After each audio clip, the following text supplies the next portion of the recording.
چې عقل هم دا مني چې الله تعالی یو دی او برکت اچونکی هغه صرف الله تعالی دی.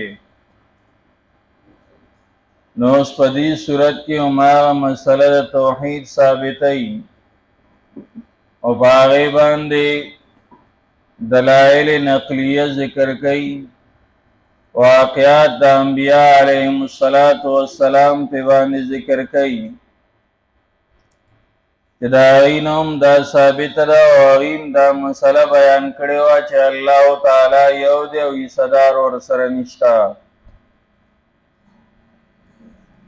سورت کې ابتدا کې 9 آیتونه هغه تمهید دی او بیا دلایل نقلیه ذکر کوي، یعنی د انبیاء واقعات ذکر کوي، خصوصا د موسی علی نبینا و علیه السلام دا هغه واقعات ذکر کوي د پاره د تسلی جناب رسول الله صلی الله علیه وسلم ته چې زړه مطمئن ساته، زړه کلک ساته.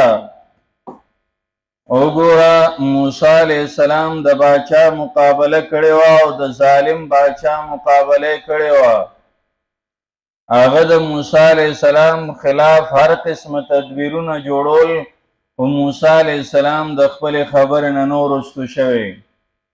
دغه شانتې توم کلک شه او بیان د مسلې هغه کوه. طاسیم میم دا 3 حروف دیتا حروف مقطعات وی. د دې په مطلب باندې چې حقیقی مطلب د دې سره هغه باندې الله تعالی پويږي. البته علماء کې بعض خلکو ته الله تعالی د دې پوهه ورکړي او بیان کول نشي. شیخ القرآن رحمه الله د مولانا حسین علی رحمه الله سره قرآن وی، نو درس شو بیا و سره زناستم، نو ما ورته وی چې یاره په دې حروف مقطعات باندې څوک پوهېږي، دا د سورتونو په اول کې چې دا حروف راځي. وی ما ته چې او شاه ولی الله رحمه الله په باندې پوهېده. وی ما ورته وی چې خو د پخواني خبرې دي، اوس دور کې خبره کومه، اوس دور کې په باندې څوک پوهېږي او که نه. وی یو ساعت چپو، ما ته نه بیا تپوس وکړو. وی ما ته چې او زه په باندې پوهېږم. وی ما ورته چې ما ته بیان که که نه. وی چې بیانولی نشم ویلی. وی ما ورته چې دا څنګه کار دی، ته په باندې پخپله پوهېږې او بیان یې نشي کولی. وی ما ته چې او که نه داسې ډېر څیزونه یې سړی په باندې پخپله پوهېږي او بیان یې نشي کولی. لکه به طور مثال ته ګوړه خورې، تا ته د ګوړې خوږوالی معلوم دی، تا نه څوک تپوس وکړي د دې ګوړې دا خوږوالی ما ته بیان که دا څنګه خوږه ده. خواږه خو چیني هم دي، خوږ ام هم دی، خوږ کیله هم ده او خوږه ګوړه هم ده. اوس د دې ګوړې چې نو ته ما ته وضاحت وکړه دا څنګه خوږه ده، دا وضاحت څوک کولی نشي.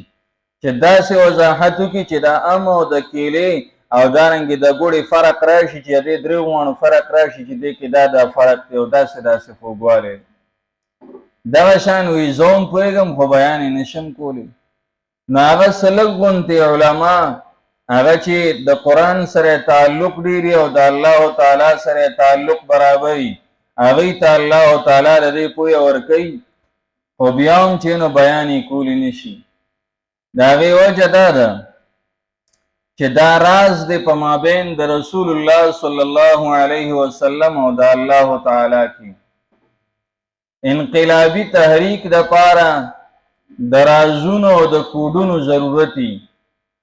دا فوج چې کله جنگ کوي نو د دې خپل کوډونه وي، هغه کوډونه دی وی او په هغې باندې دی د یو بل په خبره باندې پوهېږي. په هغې باندې عام خلک هم نه پوهېږي او دشمن هم پې باندې نه پوهېږي.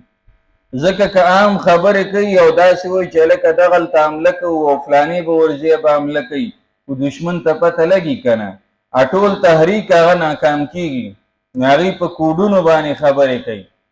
دقه شانتې جناب رسول الله صلی الله علیه وسلم چې د دنیا ته راغلی و، نو هغه دپاره د یو انقلابي تحریک راغلی و چې دی په دې دنیا کې انقلاب راولي. ټوله سیمه هغه په شرک کې اخته ده.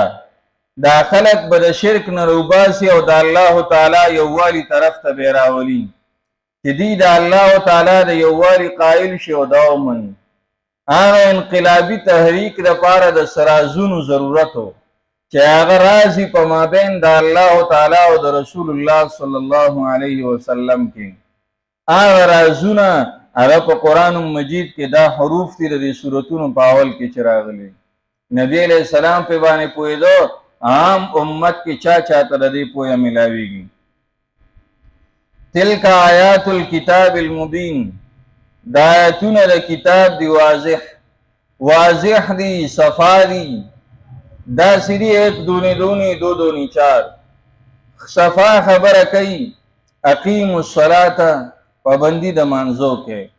اعبدوا الله ولا تشرکوا به، د الله عبادتو کې حصدار ورسره مه جوړوئ. وبالوالدین احسانا، مور او پلار سره ښېګړه کوئ. آتوا الزکاة، زکات ورکئ. قرن فی بیوتکن، زنانو ته ووایه چې کور کې اوسېږي. دا اوس اسانې خبرې دي، دې کې اوس مشکل نشته، واضح هم دي، خلک پې باندې پوهېږي. د قرآن مجید دو حیثیت لري. یو حیثیت د قرآن مجید دا دی چې د دې نه نصیحت قبول کړي، دې باندې خپله اصلاح وکړي، خپل ځان پې باندې سم کړي او تعلق د الله تعالی سره برابر کړي. او دویم حیثیت د دې دا دی چې دا کلام د الله دی او د دې هغه علوم او د دې هغه جوړتیا معلومې. نو د نصیحت دپاره قرآن مجید آسان دی، د زندګۍ د سمولو دپاره قرآن مجید آسان دی. ولقد یسرنا القرآن للذکر فهل من مدکر، یقینا مونږ آسان کړی دی قرآن دپاره د نصیحت قبلولو. څوک نصیحت قبلونکي شته چې هغه د قرآن نه نصیحت قبول کړي؟ سوره قلم کې 4 ځلې ویلي چې دا قرآن چې نه آسان دی خو دپاره د نصیحت قبلولو. بیا علوم د قرآن، نو علوم د قرآن هغه دومره جوړ دي چې هغه داسې دریاب دی چې د هغې غاړه نه ده معلومه. شاه ولی الله رحمه الله وایي چې د بیت الله سره خوا کې ناستم او داسې ډډه مې والی وه، پرکالي را باندې راله. په هغه پرکالی کې زه خوب وینم او زه ګورم چې د قرآن مجید دا هر یو آیت چې دی نو دا یو سمندر دی، داسې سمندر دی چپې وی او د هغې انتها نه ده معلومه. دا اشاره وه دې خبرې ته چې د قرآن مجید هر یو آیت چې دی نو هغه د علومو نه ډک دی، په هغې کې ډېرې باریکۍ دي. هغې ته چې نو انسان نشي رسېدی، د خپل وس مناسب د هغې نه اخذ کوي او راغستل ترې نه کوي. نو واضح دی د څه دپاره؟ د نصیحت د قبلولو دپاره چې مسلمان د دې نه نصیحت قبول کړي. تلک آیات الکتاب المبین، دا آیتونه د کتاب دی واضح. نو چې واضح دی، راشه دغه کتاب راواخله او خپله زندګي په دې باندې سمه کړه. خپله زندګي هغه په دې پسې واچوه چې تعلق دې د الله تعالی سره برابر شي او جنتي جوړ شي او د جهنم نه چې نه هغه خلاص شي. طاسیم، الله پوهېږي په معنا د حروفو باندې. تلک آیات الکتاب، د آیتونه د کتاب دی المبین واضح.